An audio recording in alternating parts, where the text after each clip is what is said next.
Hello my quilting friends! Leah Day here with a new quilting basics video. Today I want to teach you all the basics to hand applique. This is the process of stitching down a piece of fabric that has a folded edge and stitching it down to a background with tiny stitches that are nearly invisible. So this is going to be really cool. It is a little bit of a slow technique, but I find it actually really relaxing, and it's something that is very portable. You can take it along with you anywhere you go. So let's get started first. I'm going to share with you the tools and supplies you're going to need for this job, not that many, and then how to do hand applique on our Dresden plate quilt block. Let's begin by gathering some tools and supplies for hand applique. I'm going to use a pair of scissors, some number 9 sharps. Those are needles that are nice and thin and really good for hand applique. I do use a thimble, and this is a little bit homemade. I take a clover coin thimble and I rip off the coin because I find that if the coin stays on there, I really can't feel anything through the leather. And then I put a little nick on it, and then it fits nicely over my thumb. So that's how I wear my thimble. Everyone does this a little differently. Some people like thimbles on their index finger, their middle finger. It's really different for everybody. This is what works for me. So feel free to find some leather thimbles and tear them up and see what works for you. For thread, you can use just about any kind of thread so long as it's thin and strong. You want it to be thin so that your stitches are barely visible. You want it to be strong so that your hand appliques never come like the thread never comes unravel or comes broken. Isocord thread's a great choice. It's nice and thin, comes in a million colors. I really like that for hand applique, but honestly, once I got this, I pretty much started using this entirely. This is Superior Threads Super Bobs, and this is what the package looks like. It is bottom line polyester thread, and it's 60 weight. So it's super, super thin. And as you can see, it comes in a million colors. So no matter what project you're working on, you can always find the right color for your project. So I really like it. It's very convenient. It's very handy, and that's why I started using it. The colors do vary depending on which, just whenever they're winding it, it's kind of whatever they have extra. So you might not get exactly the same colors as mine, but as you can see, it's going to come in a nice array of colors, and it's super, super thin. So I'm going to go ahead and get a needle prepped up, and then we'll start hand appliquing our project together. So here's my quilt project. I'm going to be hand appliquing along the outer edge of these Dresden plate petals. And this is a turned edge, if you can see that, because whenever we piece these pointy edges, it creates this nice turn curve. So this is going to be a really easy, fun project to hand applique. Now I've threaded up my needle. You can see it's just a short little bit of thread, and I have knotted the end, so I am using a double layer of thread here. I know different quilters do this different ways. I think that with the bottom line thread, that 2 layers would be really good and nice and secure. So you can start either from the front and kind of poke underneath the petal before, or I like to go from the back. And so basically I'm just feeling on the back and inserting my needle. I'm trying to insert it so that I come up right on the edge of that pink Dresden plate. And I don't really even want to stab it. I just want to come up through the background right on the edge. And I've got a knot, so that's going to lock in there and be secure. So now this is going to be basically just like taking little bites. So here you can see I've just inserted my needle into the fold of that Dresden plate petal, and I've taken a little bite of it. And I'm going to go on ahead and pull my thread all the way through with these first stitches just to make sure I'm on the right track.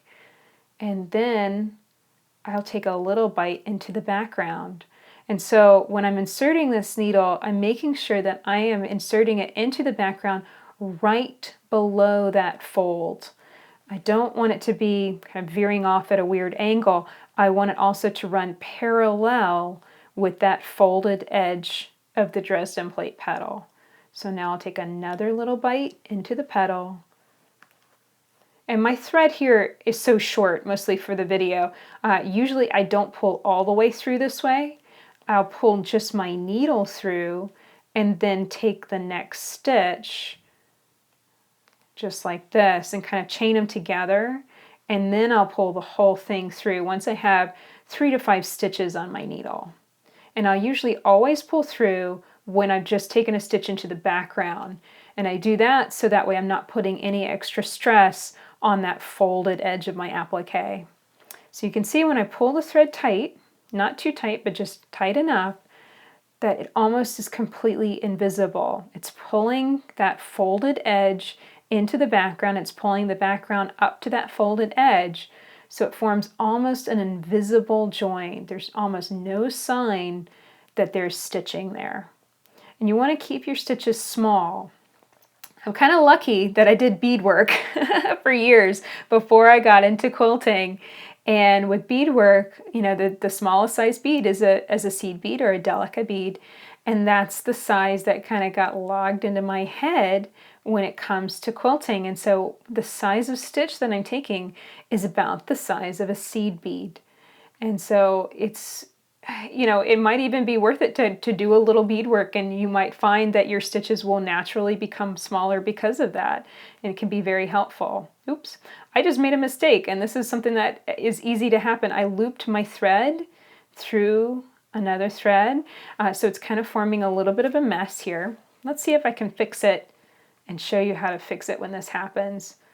So I'm going to pull back on my needle real gently. I'm going to try and back up a stitch. And this can work if you can pull your needle backwards through the holes that you've made in the block just exactly right. And I was able to do that. And so now I can go back through that thread and untangle my mess without having to cut my thread tails. So this is another thing I have to say. You know, just getting used to what thread does and what a knot looks like and how to kind of sort things out is another thing that just comes with practice. The more you do it, the more patient you are with it, the easier it will be. So that's basically how you do hand applique. You're going to just take a little bite into that background, running parallel with that folded edge. You're going to take a little bite into that folded edge right on that fold and pull through and just keep on stitching. While it's a little slow, it's one of those wonderful things that you can do anywhere, because all you need is a thimble and a needle and some thread and some scissors.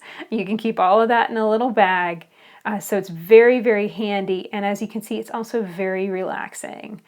So I think this is going to make a wonderful finish for this Dresden plate when I switch colors. So I would do pink over these pink petals, and I would definitely switch thread colors. I would switch to a turquoise green for these petals, so that way the thread perfectly matches, and as you can see, it's nearly invisible along that edge. So that's it for this video. I really hope that you enjoyed learning how to do hand applique with me today. If you have any questions about this video, definitely ask in the comments below. I'm here to help you learn more about applique and piecing this year. And if you enjoyed this video, please share it with your friends and subscribe to my channel on YouTube so you don't miss out on any new videos coming out soon. Until next time, let's go quilt.